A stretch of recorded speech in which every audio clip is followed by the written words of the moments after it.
Love story అంటే flowers, songs, hugs ఇవన్నీ common. కానీ హీరోయిన్ని టచ్ చేస్తే కరెంట్ షాక్ తగిలితే ఎలా ఉంటుంది? ఆ ఒక్క పాయింట్తోనే ఓ సుకుమారి ఆడియన్స్ క్యూరియాసిటీని గ్రాప్ చేస్తుంది.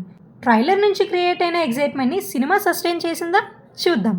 అంతకంటే ముందు welcome back to me cinema పిల్ల ఛానల్. మన ఛానల్ని సబ్స్క్రైబ్ చేసుకొని వాళ్ళు సబ్స్క్రైబ్ చేసుకొని గంట సింబల్ని లాగి పెట్టి కొట్టేయండి. దెబ్బకి గంట షేక్ అయిపోవాలి. ఇంకా మూవీ విషయానికి వస్తే ఒక విలేజ్ బ్యాక్డ్రాప్లో నడిచే ఈ స్టోరీలో యాదగిరి అనే ఆస్పైరింగ్ పొలిటీషియన్ దామిని అలియా సుకుమారిని ప్రేమిస్తాడు. కానీ సుకుమారికి చిన్నప్పటి నుంచి ఉన్న రేర్ మెడికల్ కండిషన్ వల్ల తన హార్ట్ బీట్ పెరిగిన ప్రతిసారి ఎవరైనా తనని టచ్ చేస్తే ఎలక్ట్రిక్ షాక్ తగులుతుంది. ఆ అమ్మాయి వల్ల ఇబ్బందులు పెరుగుతాయని తన ఫ్యామిలీ తనకి తొందరగా పెళ్లి చేసి పంపించాలని నిర్ణయించుకుంటారు. అలా యాదగిరితో తన పెళ్లి జరుగుతుంది. కానీ ఆ పెళ్లి తరువాత వాళ్ళిద్దరి జీవితం ఎలా మారింది, ఈ అన్యూజువల్ కండిషన్ని వాళ్ళు ఎలా ఫేస్ చేశారు, దానివల్ల రిలేషన్షిప్లో ఎలాంటి పరిస్థితులు వచ్చాయి అనే ఇంట్రెస్టింగ్ పాయింట్ చుట్టూ ఓ సుకుమారి స్టోరీ నడుస్తుంది. ఇంకా సినిమా బిగ్గెస్ట్ స్ట్రెంగ్త్ ఏంటంటే డౌట్ లేకుండా చెప్పొచ్చు కోర్ కాన్సెప్ట్. తెలుగు సినిమాలో ఇలాంటి ఐడియా చాలా రేర్. ఒక డిఫరెంట్ మెడికల్ కండిషన్ని లవ్ స్టోరీలో బ్లెండ్ చేయడం ఫ్రెష్గా అనిపిస్తుంది. డైరెక్టర్ భరత్ దర్శన్ కూడా ఆ యూనిక్నెస్ని ఎంటర్టైనింగ్గా ప్రెజెంట్ చేయడానికి సిన్సియర్ అటెంప్ట్ చేశారు. ఫస్ట్ హాఫ్ మొత్తం ప్లెజెంట్గా సాగుతుంది. విలేజ్ అట్మాస్ఫియర్, హీరో హీరోయిన్ మధ్య కెమిస్ట్రీ, కామెడీ ట్రాక్స్ ఇవన్నీ న్యాచురల్గా వర్కౌట్ అయ్యాయి. స్టోరీ స్లోగా ట్రావెల్ అయినా నెక్స్ట్ ఏం జరుగుతుంది అనే క్యూరియాసిటీ ఆడియన్స్ని ఎంగేజ్ చేస్తుంది. కానీ సెకండ్ హాఫ్ దగ్గర స్క్రీన్ ప్లే కొంచెం గ్రిప్ కోల్పోయింది. కాన్ఫ్లిక్ట్ని ఎమోషనల్గా ఎలివేట్ చేయాల్సిన ప్లేస్లో రైటింగ్ ఇంపాక్ట్ క్రియేట్ చేయలేకపోయింది. స్ట్రాంగ్ ప్రెమిస్ ఉన్నా సరే ఆ స్ట్రెంగ్త్ని స్క్రీన్ ప్లే పూర్తిగా యూటిలైజ్ చేయలేదు అనిపించింది. కొన్ని సీన్స్ రెపిటేటివ్గా అనిపిస్తాయి.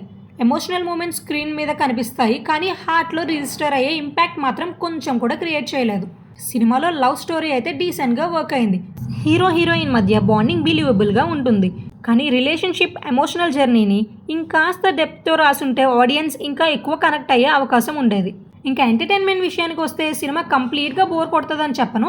కొన్ని కామెడీ సీన్స్ ఎంజాయ్ చేస్తాం. ఫ్యామిలీ ఆడియన్స్ అయితే కంఫర్టబుల్గా చూడగలిగే క్లీన్ ఎంటర్టైనర్. ఈ మూడ్ చేంజెస్ అనేవి కన్సిస్టెంట్గా ఎలివేట్ అవ్వకపోవడం వల్ల ఓవరాల్ ఎక్స్పీరియన్స్ యావరేజ్ జోన్లో ఉంటుంది. ఇంకా పర్ఫార్మెన్స్ విషయానికి వస్తే ఐశ్వర్య రాజేష్ ఈ సినిమాకి major asset.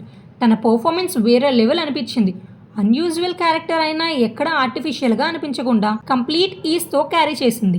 Fun సీన్స్లో timing, entertainment generate చేయడం, ఎమోషనల్ సీన్స్లో ఎక్స్ప్రెషన్స్ అన్నీ చాలా న్యాచురల్గా చేసింది. స్క్రీన్ మీద తన ప్రెజెన్స్ ఉన్న ప్రతి సీన్ మంచి ఎనర్జీ యాడ్ చేసింది. తిరువీర్ కూడా సెటిల్డ్ అండ్ హానెస్ట్ పర్ఫార్మెన్స్ ఇచ్చాడు. రోల్కి కావాల్సిన సింప్లిసిటీని మెయింటైన్ చేసి హీరో క్యారెక్టర్ని బిలీవబుల్గా ప్రెజెంట్ చేశాడు. సపోర్టింగ్ క్యాస్ట్ అందరూ వాళ్ళకి వచ్చిన స్కోప్ని బాగా యూజ్ చేసుకున్నారు. టెక్నికల్ వైజ్ చూస్తే సినిమాటోగ్రఫీ విలేజ్ బ్యాక్డ్రాప్ని బ్యూటిఫుల్గా క్యాప్చర్ చేసింది. విజువల్స్ అయితే ప్లెజెంట్గా అనిపించాయి. Music and background score decent support ఇచ్చిన మెమోరబుల్ ఇంపాక్ట్ మాత్రం క్రియేట్ చేయలేకపోయాయి. ఎడిటింగ్ ఎస్పెషల్లీ సెకండ్ హాఫ్లో ఇంకాస్త టైటర్గా ఉంటే పేసింగ్ ఇంప్రూవ్ అయ్యేది. డైరెక్టర్ భరత్ దర్శన్ డిఫరెంట్ కాన్సెప్ట్ని కమర్షియల్ ఫ్యామిలీ ఎంటర్టైనర్గా ప్రజెంట్ చేయాలని హానెస్ట్ అటెంప్ట్ చేశారు.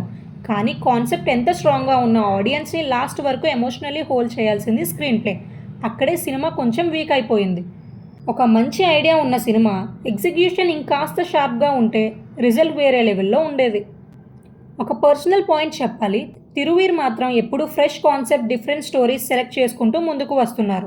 కానీ అన్ఫార్చునేట్గా ఆ సినిమాలు ఆడియన్స్ దగ్గరికి రీచ్ అయ్యేలోపే థియేటర్ నుంచి వెళ్ళిపోతున్నాయి. నా ఒపీనియన్లో ప్రమోషన్స్ అనేవి తిరువీర్ సినిమాలకి బిగ్గెస్ట్ డ్రాబ్యాక్. చాలామందికి సినిమా రిలీజ్ అయ్యిందనే విషయం కూడా తెలియడం లేదు. కంటెంట్ ఆడియన్స్ దగ్గరికి చేరేలోపే థియేటర్ రన్ అయిపోతుంది. అలాంటి సిన్సియర్ అటెంప్ట్స్కి ఆడియన్స్ సపోర్ట్ దొరకాలి. ఈసారైనా ఓ సుకుమారి పాజిటివ్ మౌత్ టాక్తో ఎక్కువ మందికి రీచ్ అయ్యి తిరువీర్కి మంచి సక్సెస్ రావాలి అని మనస్ఫూర్తిగా కోరుకుంటున్నా. So final verdict of the movie is O Sukumari routine love story కాదు, ఒక ఫ్రెష్ కాన్సెప్ట్ని ఫ్యామిలీ ఎంటర్టైనర్ ఫార్మాట్లో ప్రజెంట్ చేయాలని చేసిన honest attempt. Different premise, Aishwarya Rajesh outstanding performance, sincere casting, clean presentation సినిమాకి మేజర్ స్ట్రెంగ్స్. కానీ screenplay, emotional depth, comedy consistency, narration ఇంకాస్త స్ట్రాంగర్గా ఉంటే రిజల్ట్ నెక్స్ట్ లెవెల్లో ఉండేది. ఫ్రెష్ కాన్సెప్ట్ సపోర్ట్ చేసే ఆడియన్స్కి ఈ సినిమా డెఫినెట్లీ ఒక try worth. Commercial highs expect చేస్తే యావరేజ్ అనిపించవచ్చు, కానీ ఒక డిఫరెంట్ అటెంప్ట్ని అప్రిషియేట్ చేసే వాళ్ళని డిసప్పాయింట్ చేయొద్దు. That's all to the review. నా రివ్యూ మీకు నచ్చితే లైక్ చేయండి, షేర్ చేయండి, సబ్స్క్రైబ్ చేసుకోవడం మర్చిపోకండి. మళ్ళీ ఇంకో మంచి వీడియోతో కలుద్దాం. ఇట్లు మీ సినిమా పిల్ల.